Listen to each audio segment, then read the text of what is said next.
Subscribe करिए हमारे channel target UP TET CTET को और बेल आइकन को दबाइए। हेलो फ्रेंड्स, मैं रेनू स्वागत करती हूँ आप सभी भावी अध्यापक एवं अध्यापिकाओं का आपके अपने channel target UP TET CTET में। दोस्तों, आज की इस वीडियो में हम पढ़ने वाले हैं आप लोग के डीएलएड 4th सेमेस्टर के 8वें पेपर शांति शिक्षा एवं सतत विकास के राजन सीरीज के सभी बहुविकल्पी क्वेश्चंस को। आज इस वीडियो में हम सभी बहुविकल्पी क्वेश्चंस को कंप्लीट करेंगे और सभी क्वेश्चंस को आप लोग अच्छे से पढ़ते हुए और समझते हुए चलिएगा और आपको जहां कहीं भी कोई भी समस्या होगी आप मुझसे पूछ लीजिएगा। तो दोस्तों चलिए हम स्टार्ट करते हैं। आपके सभी विषयों का राजन सीरीज कंप्लीट सॉल्व करवाया है, तो आप सभी विषयों को देख सकते हैं। हर विषय को हमने सॉल्व करवाया है। आप हर एक विषय का वीडियो यहाँ से देख सकते हैं। यहाँ पर आपको आई बटन मिल जाएगा। आई बटन पर आप जैसे ही क्लिक करेंगे आपको सभी विषयों की लिंक यहाँ से मिल जाएगी। तो चलिए हम स्टार्ट करते हैं बहुविकल्पी क्वेश्चंस की सीरीज को। तो क्वेश्चन नंबर 1 है, सत्य, अहिंसा और सत्याग्रह के महत्व को किसने बताया? अरविंद घोष ने, टैगोर ने, महात्मा गांधी ने या फिर विवेकानंद ने? दोस्तों राइट आंसर है ऑप्शन सा, महात्मा गांधी जी ने। तभी तो इन्हें हम सत्य और अहिंसा का पुजारी कहते हैं। इसके बाद क्वेश्चन नंबर 2 है, निम्नांकित में से कौन धार्मिक सहिष्णुता में बाधक नहीं है? परिवार का वातावरण, व्यक्तिगत स्वार्थ, राजनैतिक हस्तक्षेप या फिर नैतिक आचरण? दोस्तों जो हमारा नैतिक आचरण होता है वो धार्मिक सहिष्णुता में बाधक नहीं बनता है, क्योंकि अगर हम नैतिक मूल्य हमारे अंदर हैं तो पहली बात तो हम सभी धर्मों को समान समझेंगे, तो ये बाधक कहाँ से हुआ? तो इसलिए नैतिक आचरण धार्मिक सहिष्णुता में बाधक नहीं है। क्वेश्चन नंबर 3 है, निम्न में से कौन तनाव प्रबंधन की तकनीक नहीं है? तो कौन कौन सी तकनीकें हैं? व्यायाम करना तनाव प्रबंधन की तकनीक है। सामाजिक जुड़ाव, समाज से आप जुड़ोगे, लोगों से मिलो जुलोगे तो आप तनाव को कम कर लोगे। चिंताग्रस्त रहना या फिर परिस्थिति के साथ सामंजस्य स्थापित करना? तो अगर आपको तनाव कम करने की तकनीकी चाहिए तो व्यायाम करना, सामाजिक जुड़ाव और परिस्थितियों के साथ सामंजस्य स्थापित करना, ये सभी आपको सीखना पड़ेगा अगर आप अपने तनाव का अच्छे से प्रबंध करना चाहते हैं। और अगर तनाव को बढ़ाना है, जैसा कि यहाँ पर लिखा हुआ है कि निम्न में से कौन तनाव प्रबंधन की तकनीक नहीं है, तो कौन सी नहीं है? चिंताग्रस्त रहना। चिंताग्रस्त रहने से क्या होगा? तकलीफ क्या होगी और बढ़ेगी। तो वही चीज है यहाँ पर, कौन सी तनाव प्रबंधन की तकनीक नहीं है? चिंताग्रस्त रहना तनाव प्रबंधन की तकनीक में बिल्कुल नहीं आएगा, क्योंकि इससे क्या होगा? इससे तो और तनाव आपका बढ़ेगा। क्वेश्चन नंबर 4 है, निम्नांकित में से चरित्र का विकास के लिए क्या आवश्यक है? निम्नलिखित में से चरित्र के विकास के लिए क्या आवश्यक है? कक्षा में चरित्र का व्याख्यान, टीवी देखना, सदाचार युक्त पर्यावरण या फिर विद्यालय का असहयोग? सबसे ज्यादा जरूरी जो है वो है सदाचार युक्त वातावरण। अगर इस तरीके का पर्यावरण किसी को भी मिलेगा जहां पर बच्चों को सत्य, अहिंसा और इसके अलावा ईमानदारी का पाठ पढ़ाया जाए, जहां पर उन्हें नैतिक शिक्षा दी जाए, तो इस तरीके से क्या होगा? किसी भी बच्चे के चरित्र का विकास अच्छे से होगा। क्वेश्चन नंबर 5 है, सांसारिक दुखों से मुक्ति का अष्टांगिक मार्ग किसने बताया था? अष्टांगिक मार्ग किसने बताया है? बहुत ही इंपॉर्टेंट क्वेश्चन है। महावीर स्वामी ने, अरविंद घोष ने, महात्मा बुद्ध ने या फिर विवेकानंद ने? राइट आंसर है ऑप्शन सा, महात्मा बुद्ध यानी कि गौतम बुद्ध जी ने बताया है अष्टांगिक मार्ग। क्वेश्चन नंबर 6 है, अहिंसा, सत्य, अस्तेय, अपरिग्रह और ब्रह्मचर्य की शिक्षा किसने दी है? वैदिक दर्शन ने, बौद्ध दर्शन ने, जैन दर्शन ने या फिर योग दर्शन ने? दोस्तों सत्य, अहिंसा, अस्तेय, अपरिग्रह और ब्रह्मचर्य की शिक्षा दी है जैन धर्म ने। तो ऑप्शन सा जो है बिल्कुल सही है। क्वेश्चन नंबर 7 है, निम्नलिखित में से कौन हिंसा का मोर्चा है? भ्रष्टाचार, मनोवैज्ञानिक हिंसा, क्लासेस में या फिर धमकी देना? राइट आंसर है ऑप्शन अ, भ्रष्टाचार। क्वेश्चन नंबर 8 है, सकारात्मक व्यवहारिक सहायता या सहयोग के लिए शिक्षक को क्या करना चाहिए? सभी छात्रों से एक ढंग से कार्य करवाना, कठोर दंड देना, स्वतः पाठ्यक्रम का निर्माण करना या फिर व्यवहार के पर्याप्त विकल्प रखना? दोस्तों यहाँ पर राइट आंसर होगा ऑप्शन द, व्यवहार के पर्याप्त विकल्प रखना। क्वेश्चन नंबर 9 है, निम्नलिखित क्रियाओं में कौन सी मौखिक हिंसा है? मारना, धक्का देना, गालियां देना या फिर सामाजिक बहिष्कार करना? राइट आंसर है ऑप्शन सा, गालियां देना, ये क्या है? मौखिक रूप से हिंसा है। क्वेश्चन नंबर 10 है, निम्नांकित में से कौन राष्ट्रीय एकता में बाधक नहीं है? देश में जातिवाद, असमान आर्थिक विकास, पंथ निरपेक्षता या फिर देश की राजनीतिक महत्वाकांक्षा। दोस्तों, देश की राष्ट्रीय एकता में बाधक तत्व नहीं है पंथ निरपेक्षता। पंथ निरपेक्षता कभी भी देश की राष्ट्रीय एकता में बाधक नहीं है, बल्कि क्या है? ये देश की राष्ट्रीय एकता में सहयोग है। क्यों? क्योंकि पंथ निरपेक्ष का मतलब होता है कि किसी भी धर्म को विशेष स्थान नहीं प्राप्त है अपने देश में। सभी धर्मों को बराबर स्थान दिया गया है संविधान में, सभी धर्म समान है। तो इसलिए ये क्या है? ये धार्मिक एकता में बाधक बिल्कुल नहीं है, बल्कि जातिवाद, असमान आर्थिक विकास, व्यक्ति की राजनीतिक महत्वाकांक्षा, ये सभी बाधक हैं, लेकिन पंथ निरपेक्षता बाधक नहीं है। इसीलिए ऑप्शन सा बिल्कुल सही है। क्वेश्चन नंबर 11 है, निम्नांकित में से वैश्वीकरण का तात्पर्य है? विभिन्न देशों के लोगों का आपसी सामंजस्य, विभिन्न देशों के लोगों की आपसी कटुता, विभिन्न देशों के लोगों की आपसी वैमनस्यता या फिर विभिन्न देशों में भ्रमण करना। राइट आंसर है ऑप्शन आ, विभिन्न देशों के लोगों का आपसी सामंजस्य। क्वेश्चन नंबर 12 है, निम्नांकित में सतत विकास का आयाम कौन नहीं है? सांस्कृतिक, पर्यावरणीय, असीमित या फिर सामाजिक। राइट आंसर है ऑप्शन सा, असीमित। क्वेश्चन नंबर 13 है, सतत विकास क्यों आवश्यक है? शुद्ध एवं स्वच्छ पर्यावरण के लिए, आर्थिक स्थिरता का अभाव, संसाधनों का कम प्रयोग या फिर असंतुलित विकास। शुद्ध और स्वच्छ पर्यावरण के लिए सतत विकास बहुत आवश्यक है। क्वेश्चन नंबर 14 है, सादृश्य द्वारा अनुक्रिया का नियम किसने दिया है? युंग ने, पावलोव ने, थॉर्नडाइक ने या फिर फ्रॉवेल ने। राइट आंसर है ऑप्शन सा, थॉर्नडाइक ने। क्वेश्चन नंबर 15 है, थॉर्नडाइक ने सीखने के कितने मुख्य नियम दिए हैं? आपको अच्छे से पता है कि थॉर्नडाइक ने सीखने के मुख्य 3 नियम दिए हैं। आप सभी को पता है वो 3 नियम कौन कौन से हैं? तत्परता का नियम, अभ्यास का नियम और प्रभाव का नियम। क्वेश्चन नंबर 16 है, स्व जागरूकता विकास के रूप में है? अंतश्चेतना, व्यक्तियों को पहचानना, गणना संबंधी संप्रत्यय या फिर सभी। राइट आंसर है ऑप्शन द, सभी। क्वेश्चन नंबर 17 है, बहिरंग योग है? यम नियम, आसन प्राणायाम, प्रत्याहार या फिर उपयुक्त सभी। राइट आंसर है ऑप्शन द, उपयुक्त सभी।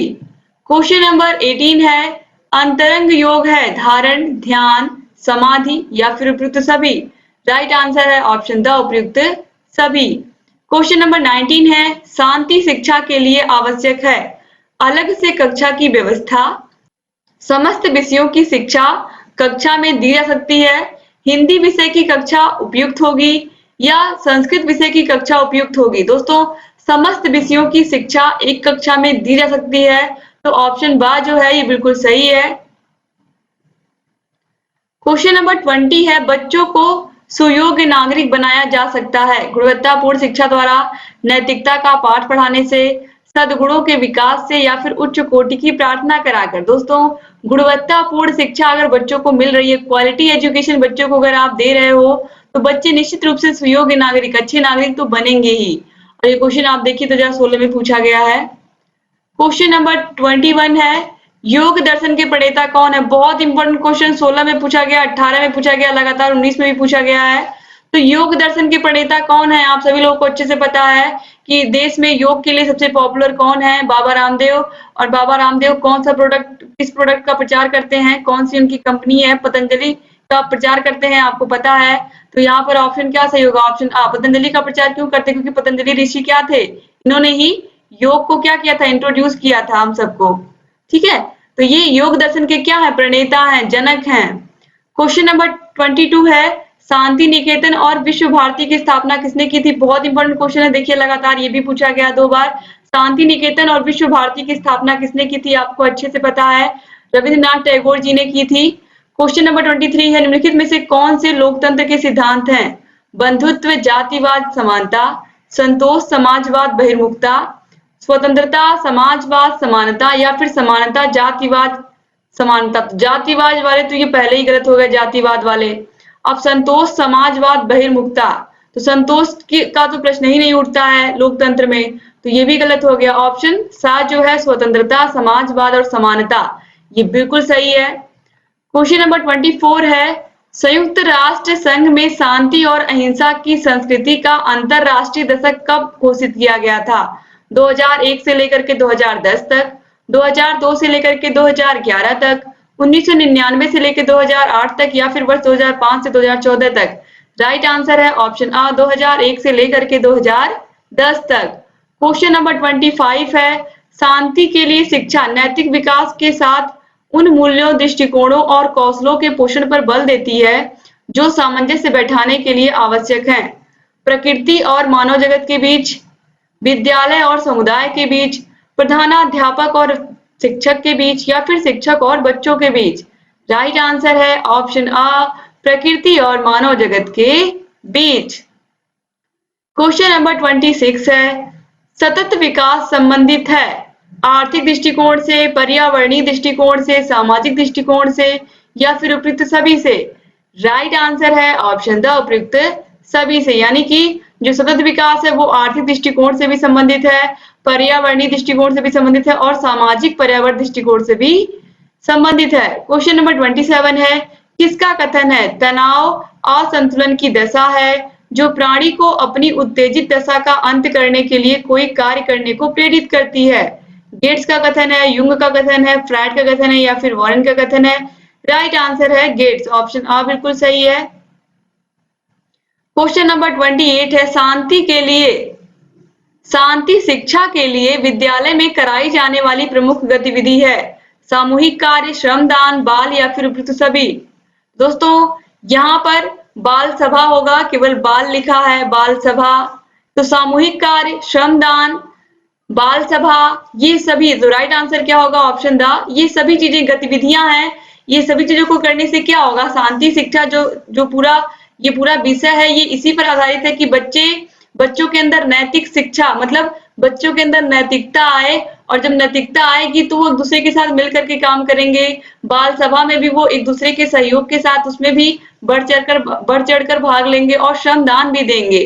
क्वेश्चन नंबर 29 है, अष्टांग योग के कितने अंग होते हैं? 7, 4, 8 या फिर 9? यहाँ पर अष्टांग लिखा हुआ तो वैसे ही आपको समझ आना चाहिए अष्टांग मतलब 8, तो ऑप्शन 7 जो है बिल्कुल सही है। क्वेश्चन नंबर 30 है, अष्टांग योग का पहला चरण क्या है? आसन, यम, प्रत्याहार या फिर नियम? राइट आंसर है ऑप्शन ब, यम। क्वेश्चन नंबर 31 है, यम कितने प्रकार का होता है? 8, 5, 4 या फिर 6? राइट आंसर है ऑप्शन ब, 5। क्वेश्चन नंबर 32 है, लोकतंत्र शासन वह प्रणाली है जिसमें जनता का शासन जनता द्वारा और जनता के लिए होता है। यह कथन किसका है? ये कथन आपको अच्छे से पता है किसका है, अमेरिका के पूर्व राष्ट्रपति अब्राहम लिंकन का है। ये बताने की जरूरत नहीं है, लोकतंत्र की परिभाषा उन्होंने ही दी है, जनता का, जनता द्वारा जनता के लिए शासन। क्वेश्चन नंबर 33 है, तनाव प्रबंधन की तकनीक नहीं है? सामाजिक सरोकार, व्यायाम करना, परिस्थितियों के साथ सामंजस्य स्थापित करना या फिर सदैव चिंताग्रस्त रहना? ये क्वेश्चन अभी इसका आंसर आपने देखा है, सदैव चिंताग्रस्त रहना ये तनाव प्रबंधन की तकनीक नहीं है। क्वेश्चन नंबर 34 है, संयुक्त राष्ट्र संघ की स्थापना कब हुई थी?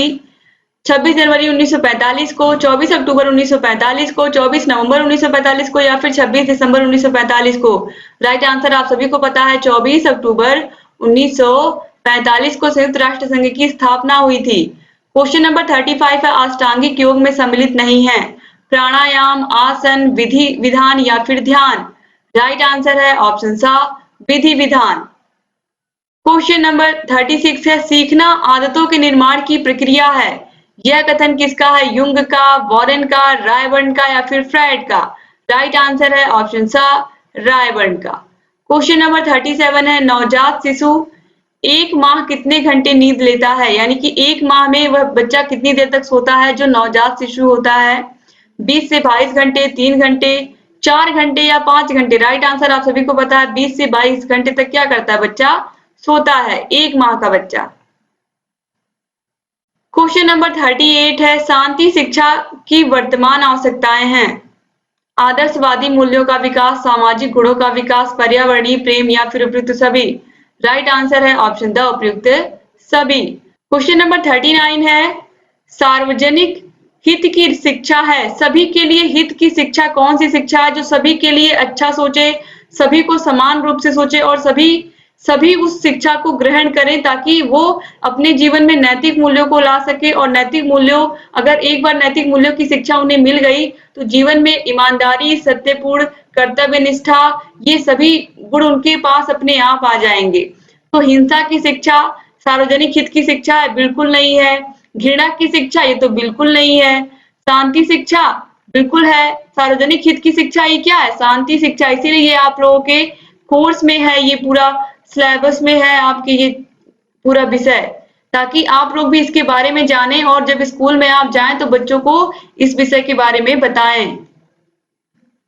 क्वेश्चन नंबर 40 है, निम्नलिखित में से शांति कौशल की विशेषताएं हैं? विश्वसनीयता, समन्वयन, वैधता का समावेश या फिर उपयुक्त सभी? राइट आंसर है ऑप्शन द उपयुक्त सभी। क्वेश्चन नंबर 41 है, शांति के आधार हैं? नैतिकता, सृजनात्मकता, सद्भावना या फिर उपयुक्त सभी? राइट आंसर है ऑप्शन द उपयुक्त सभी। क्वेश्चन नंबर 42 है, फ्रायड के अनुसार व्यक्तित्व कितने प्रकार का होता है? 1, 3, 2 या फिर 4? राइट आंसर है ऑप्शन ब 3 प्रकार का। क्वेश्चन नंबर 43 है, इदम, अहम तथा परा अहम व्यक्तित्व के 3 प्रकार है। यह किस मनोवैज्ञानिक ने बताया है? आपको अच्छे से पता है। जॉन ड्यूबी, युंग, फ्रायड या फिर वॉरेन? राइट आंसर है option the Freud. Id, ego, super ego के बारे में फ्रायड ने ही सबसे पहले सबको बताया था। क्वेश्चन नंबर 44 है, किस मनोवैज्ञानिक के अनुसार व्यक्ति के 3 रूप हैं? अंतर्मुखी, बहिर्मुखी और उभयमुखी? आपको अच्छे से पता है व्यक्तित्व के 3 रूप किसने बताए हैं? ऑप्शन आ युंग ने बताए हैं। बहुत इंपॉर्टेंट है, यूपी टेट में भी पूछा गया है। क्वेश्चन नंबर 45 है, न्यूमैन तथा स्टर्न ने व्यक्तित्व के कितने प्रकार बताए हैं? 1, 2, 3 या फिर 5? राइट आंसर है ऑप्शन ब 2। क्वेश्चन नंबर 46 है, व्यक्तित्व के 3 रूप एंडोमार्फिक, मेसोमार्फिक तथा एक्टोमार्फिक किसने बताए हैं? क्रेसमर ने, शेल्डन ने, फ्रायड ने या युंग ने? राइट आंसर है ऑप्शन ब शेल्डन ने। क्वेश्चन नंबर 47 है, आदत दूसरा स्वभाव है? किसका कथन है? जेम्स का, मर्सेल का, गैरेट का या वॉरेन का? राइट आंसर है ऑप्शन आ जेम्स का।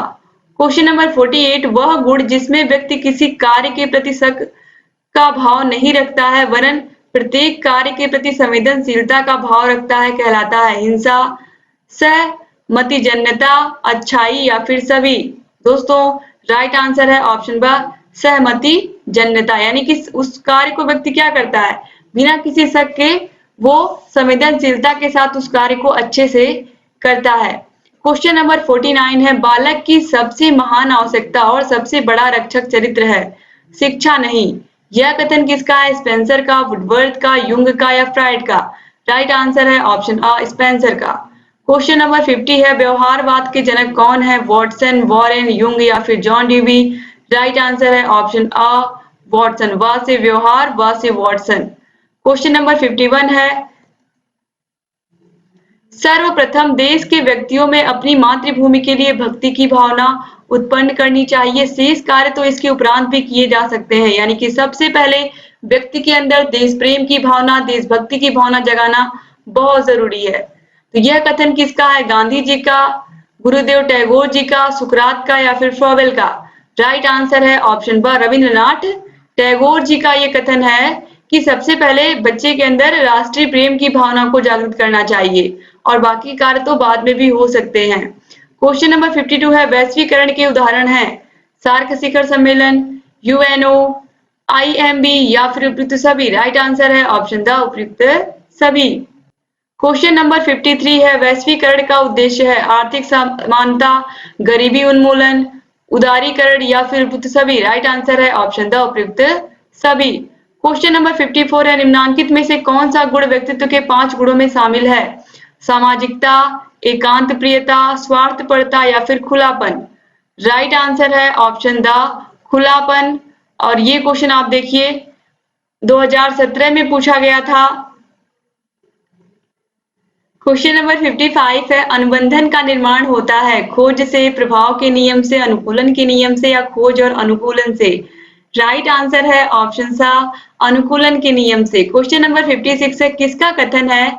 व्यक्ति के व्यवहार का समूचा सार ही उसका व्यक्तित्व है? वुडवर्थ का, फ्रायड का, मार्टन का या युंग का? राइट आंसर है ऑप्शन आ वुडवर्थ का। क्वेश्चन नंबर 57 है, मनोविश्लेषणात्मक दृष्टिकोण के जन्मदाता हैं फ्रायड, यूंग, जॉन ड्यूवी या फिर वॉरेन।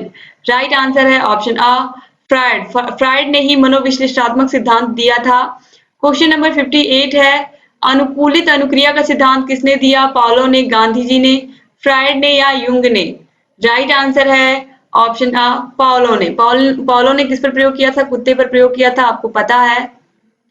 क्वेश्चन नंबर 59 है, निम्नलिखित में से कौन शांति अभिवृत्ति नहीं है? अहिंसा एवं करुणा, न्याय, मस्तिष्क का खुलापन या फिर हिंसा एवं विवाद। तो हिंसा और विवाद शांति अभिवृत्ति कभी भी नहीं हो सकती, ये तो अशांति फैलाते हैं। क्वेश्चन नंबर 60 है, शांति कौशलों का आधार है तनाव व दबाव, सृजनात्मकता, संवेगात्मक अस्थिरता या फिर संकीर्ण विचार। दोस्तों, शांति कौशल का आधार होता है दोस्तों सृजनात्मकता। व्यक्ति जितना क्रिएटिव रहेगा वो उतनी ही कौशल, उतनी ही स्किल डेवलप कर पाएगा अपने अंदर। बाकी तनाव व दबाव ये शांति कौशल का आधार बिल्कुल नहीं है। संवेगात्मक अस्थिरता है तो भी नहीं, और यहाँ पर संकीर्ण विचार की तो बिल्कुल आवश्यकता नहीं है। अगर आपको कौशल विकसित करना अपने अंदर तो आपके अंदर क्रिएटिविटी होनी चाहिए। क्वेश्चन नंबर 61 है, किसी को हानि पहुंचाने के उद्देश्य से किया गया व्यवहार कहा जाता है? आक्रामकता, अमित्रवत व्यवहार, विघटित व्यवहार या फिर भ्रष्टाचार। दोस्तों, किसी को हानि पहुंचाने के उद्देश्य से किया गया व्यवहार आक्रामकता कहलाता है। ऑप्शन आ बिल्कुल सही है। क्वेश्चन नंबर 62 है, भावात्मक एकता समिति 1961 के अध्यक्ष कौन थे? डॉक्टर जाकिर हुसैन, इंदिरा गांधी, डॉक्टर पूर्णानंद या फिर डॉक्टर संपूर्णानंद? राइट आंसर है ऑप्शन सा डॉक्टर पूर्णानंद। तो इस तरीके से आपके जितने भी क्वेश्चन थे आपके शांति शिक्षा के इस विषय के अंतर्गत बहुविकल्प विभाजन सीरीज में हमने कंप्लीट सॉल्व करवा दिया। उम्मीद करती हूँ ये वीडियो आपको अच्छा लगा होगा, और जितने क्वेश्चन मैंने यहाँ पर कराए आप लोगों को, आपने सभी क्वेश्चंस को बहुत ही अच्छे से किया होगा। तो दोस्तों, ऐसे ही हमारे चैनल से बने रहिए आप लोग। यहाँ पर ऑलरेडी मैंने बता ही दिया है कि आई बटन पर आप जैसे ही क्लिक करेंगे आपको सभी विषयों की हर एक वीडियो की लिंक मिल जाएगी। फोर्थ सेमेस्टर के अंग्रेजी विषय को हमने बहुत अच्छे से पढ़ाया है। इंग्लिश विषय में बहुत सारे प्रशिक्षु परेशान थे तो स्पेशली हमने इंग्लिश की क्लासेस भी चलाई हैं। दोस्तों, आपको कमेंट बॉक्स में और डिस्क्रिप्शन बॉक्स में भी मैं सभी विषयों के लिंक दे देती हूँ। हर एक विषय के हर एक वीडियो को आप कभी भी कहीं भी देख सकते हैं और अपनी तैयारी को हमारे चैनल के साथ बहुत ही बेहतर करा सकते हैं। दोस्तों, अगर अभी तक आपने इस वीडियो को लाइक नहीं किया तो प्लीज लाइक कर दीजिए और अपने सभी फ्रेंड्स को इसको शेयर भी कर दीजिए। अच्छे अच्छे प्यारे प्यारे कमेंट्स लगातार करिए और कॉलेज के ग्रुप में शेयर कर दें दोस्तों। व्हाट्सएप ग्रुप में जहां पर भी आपको लगे कि इस वीडियो की जरूरत है वहां जरूर शेयर कर दें, जिससे अधिक से अधिक हमारे डीएलएड के भाई बहन हमसे जुड़ सके और अपने एग्जाम में बहुत अच्छे मार्क्स ला सके। तो बस ऐसे ही बने रहिए दोस्तों, लगातार आप लोगों को वीडियोस हम प्रोवाइड कराते रहेंगे और आपकी तैयारी और बेहतर करवाते रहेंगे। तो एक बार फिर से आप सभी का बहुत बहुत धन्यवाद दोस्तों। मिलते हैं नेक्स्ट वीडियो में, तब तक अपना ख्याल रखिएगा, अपने परिवार का ख्याल रखिएगा और हमारे साथ ऐसे ही बने रहिएगा। और चैनल को अगर सब्सक्राइब नहीं किया तो प्लीज सब्सक्राइब कर दीजिएगा और बगल में घंटी का निशान होगा उसको भी प्रेस कर दीजिएगा, ताकि हम जो भी नई वीडियोस बनाते हैं उन सभी का नोटिफिकेशन आप लोग के पास समय से पहुंच जाए। एक बार फिर से दोस्तों आप सभी का बहुत बहुत धन्यवाद। मिलते हैं इस वीडियो में, तब तक अपना ख्याल रखिएगा और ऐसे ही चैनल से बने रहिएगा। जय हिंद।